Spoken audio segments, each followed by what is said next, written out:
My next interview here in Jerusalem is with Mordy Oberstein from RankRanger. Many of you know him on Twitter and on his podcast and so forth. He's running tons of ranking tools with the RankRanger team, and they do those ranking checks as well. So it's a pretty cool tool software. You've seen them sponsor some of the videos. And I'll be talking to him about core updates and featured snippets and some other things in the SEO community. So I'm looking forward to talking to him as well.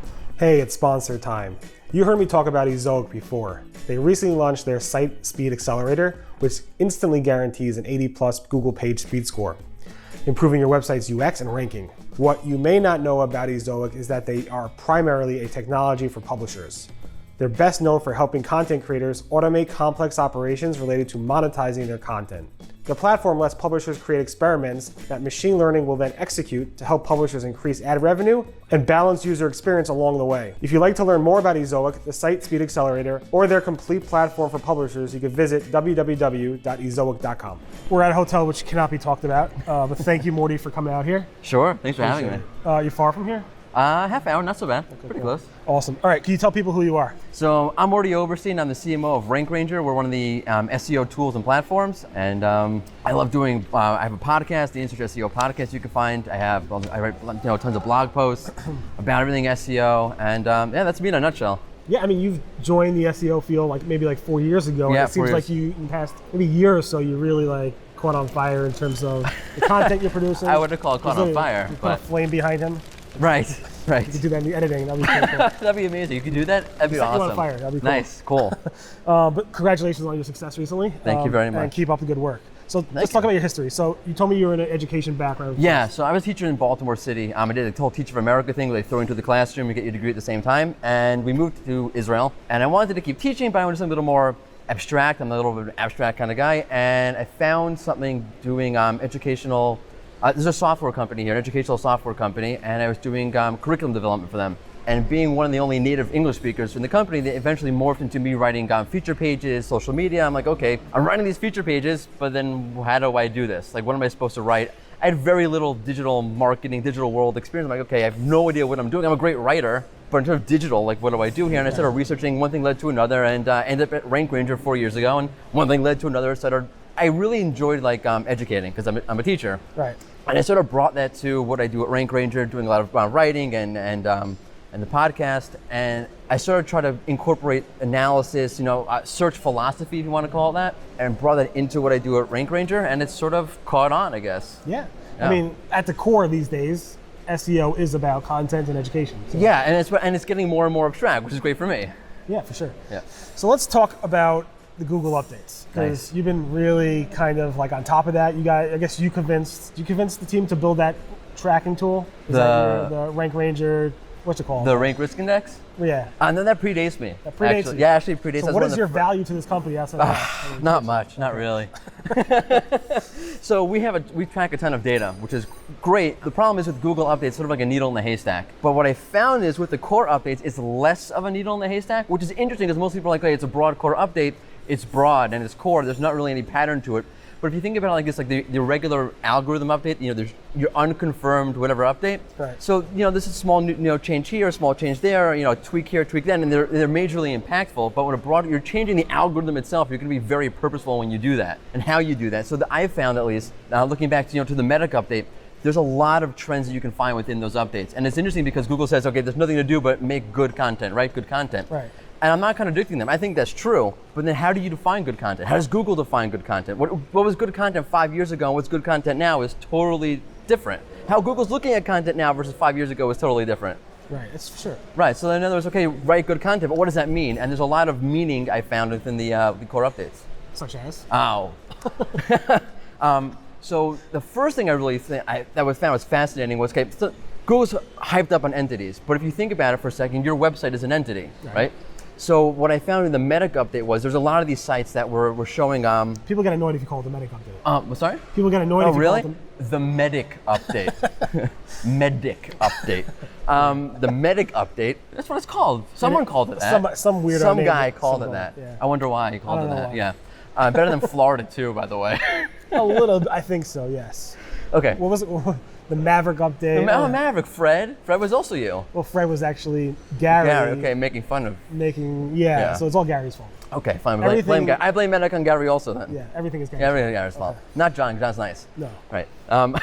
So within the Medic update, there are all these sites that were getting slammed, a lot of health sites, right? But what's interesting was like there were a lot of sites that were they had a lot of CTAs or a lot of banner ads, and it was becoming clear that Google was looking at this site and saying, you know what, like are you writing this health content because you want to show me health information, or do you really want to like have a platform to show off your magic powders that you're selling? And it started to become very clear that these sites were running all these CTAs and links and banner ads that Google was saying like, you're saying your profile is X. You're an informational site. You're saying you're an informational site. If you read the site's description on the server, it's an informational site. But you're doing something totally different in the end. Right. And Google started to profile the site. This is your identity. What's your identity as a website? As an entity, what's your identity? And if your identity and what you're actually doing don't match up, these sites started getting slammed. And it's been the one consistent thing that I've seen throughout most of these Google core updates is if your core intent profile is X and then you're doing something different, and you're sending a mixed signal, a mixed message, Google's gotten very good at profiling you and saying, okay, so what you say you're doing and what you're actually doing don't line up, and can we trust you? So how far are they taking that? For example, I've seen a lot of sites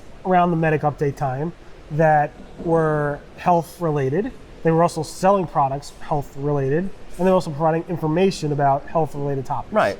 Which makes sense. That makes sense. So Google knows you're a business. Like you're going to write content, you're going to write posts, you're going to do whatever, and you need to make money. Right. But it's a question of how far do you go? Like one site that's famously gotten hit on drax.com. Okay. Right. So if you go to, if I'm not trying to pick on one particular site, but if you go to that site, a little bit. You show up on the page and there's a banner ad. You scroll down, there's another ad, another ad, another ad. You finish the post, there's 2 more ads. You even see those related articles. He's got another ad after that. So like, okay, one ad I understand. Or livestrong.com got hit by the Medic update. And when you showed up on their page, I think they changed it. You got this like massive like hero ad and then another banner ad on the side. If you're showing up on the page and the first thing you're doing is showing a massive ad, that's a little bit problematic. And again, if you're showing that with so many other ads, and not just ads, by the way, it's CTAs. A lot of the finance sites do this, where like show up on the page, CTA link, link CTA, and it's like, okay, like, are you telling me to help me understand my credit card debt, or are you just trying to get me to buy your financial services? Yeah, it's hard. It's hard for these sites that provide information. Yeah. To not, it's very hard for them to get advertisers, and when they get advertisers, the advertisers want to be up in their face. So it's kind of them, on the business side at least, trying to balance like showing enough information and not covering the ads and so forth, but yet the advertisers only want to pay for stuff where their ads are in your face. So I get why the businesses are doing this, but if your traffic dwindles away because you have ads everywhere, they got to make a business decision that will work for both of them. Again, it's like Google says, write content for the user, the good content for the user. And if you're having so many ads or so many CTAs show up, is that really good for the user? Obviously, you need to make money, but you have to think, okay, if you're writing this content for the user, so write the content for the user that makes sense for them, in a way that makes sense for them. So solution is cloak. Right, yes, that's what I was saying. Everything comes back to cloaking. That's exactly what I was saying, 100%. We're joking, it's being sarcastic, just in case you worry about. But talking about cloaking, let's move on to feature snippets. Okay. Because it has nothing to do with cloaking. Right. Let's talk about it anyway. Feature snippets are one of the biggest topics in the past since you probably joined. Yeah, that's one of the first super caught on. Yeah. Yeah. Again, you take credit for that as well. Absolutely. Yes. I take credit for everything, except for bad things. That's Gary's fault. Right. Bad That's things Gary's fault. All right. Let's talk about feature snippets. So, what do you think of them? You like them? Not as much as I used to. Why? Okay, so I'm going to step on a landmine here a little bit and say we're a little over obsessed with feature snippets. Now, make him blow up after he said that? Right. Okay. That'd be cool. All right.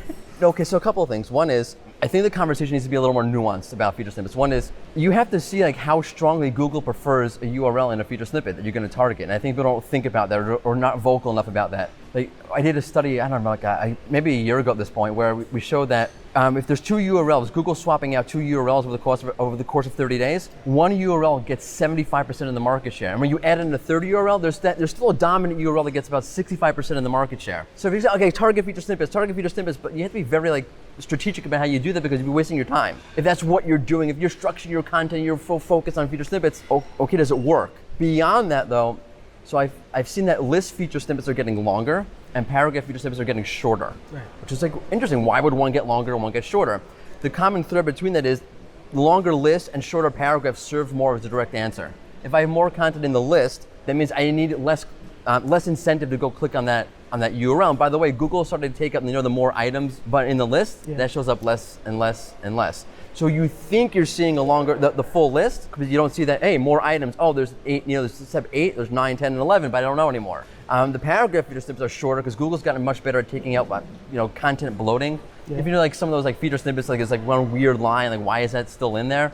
They're getting good at pulling that out, which means that the feature snippet is more refined, it's more targeted.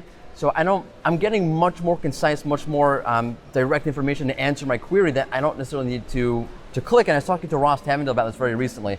I mean, recently relative, I don't know when this is coming out, but recently when we're recording it. Yeah. He said he's starting to notice less and less clicks from feature snippets, which to me makes a ton of sense. I mean, look, you have the 50%. Yeah, but just be careful. I mean, feature snippets is changing constantly, right? Yes. It's one of those things that you can't like say today versus when this thing is published is going to be the same. So your theories when it's going to publish might be different. Because like you said when we first started this, you used to love them. Right.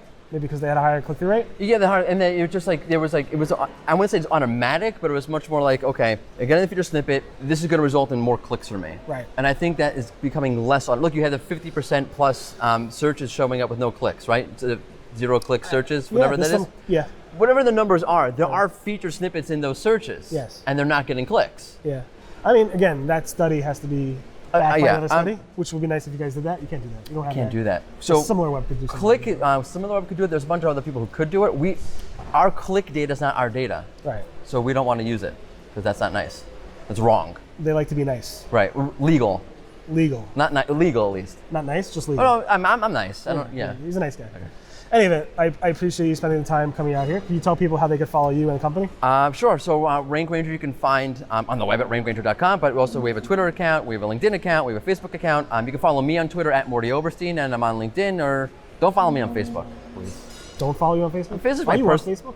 Yeah, I have a different name though. Okay. My real name. Because I do try tagging when there's ranking updates. When you do release something. I try to tag. I'm like, I can never tag you on Facebook, which is fine. I don't care. Facebook is my personal space for me, my family. I have no personal space. Yeah, you don't. No. This much personal space between us right now, it's too close. Sorry. But anyway, I appreciate you coming out here. No, thanks for having me. Thanks a lot. It was great. Appreciate it. You got it.